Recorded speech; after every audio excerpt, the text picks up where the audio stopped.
Hey, functional bodybuilders, we're talking about the Philly press today. This is a isometric rack hold with a kettlebell and an Arnold press with the other arm.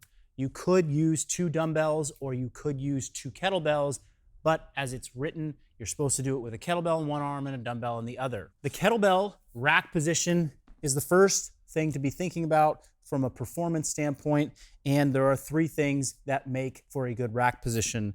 The first is an elbow that is tucked down. The second is a wrist that is straight. And the third is your thumb should be tucked in or pointed in towards your chest. Violate any of those, you're gonna be in a bad rack position. Your arm is gonna come out to the side. That's not correct because thumb isn't to chest.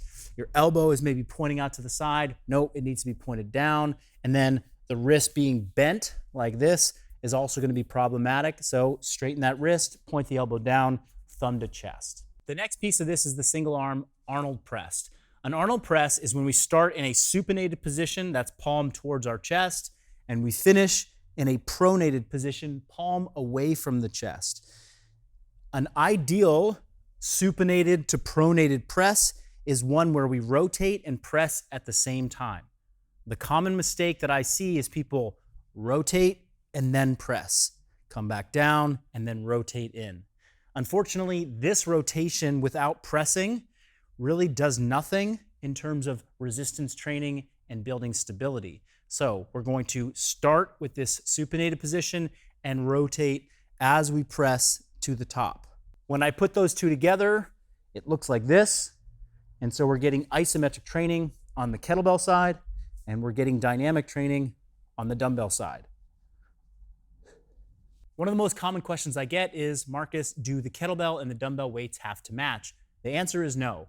Pick something that you can confidently and comfortably hold in the rack position for the entire duration of the press. And then of course the press, the weight of the press is going to be limited and dictated by the rep range that you have prescribed in your workout. One more common fault that we see is when somebody is lacking overhead range and they press a bit forward instead of directly over their shoulder. Now this is a challenging fault to overcome.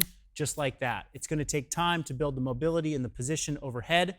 So one common fix for this is to use a back support like an incline bench so that you can lean back and you can feel supported in your low back as you press slightly in front of the head into a confident position where you can get good shoulder training and you can still perform the Philly press as we've shown it with just a slight lean back and a forward press.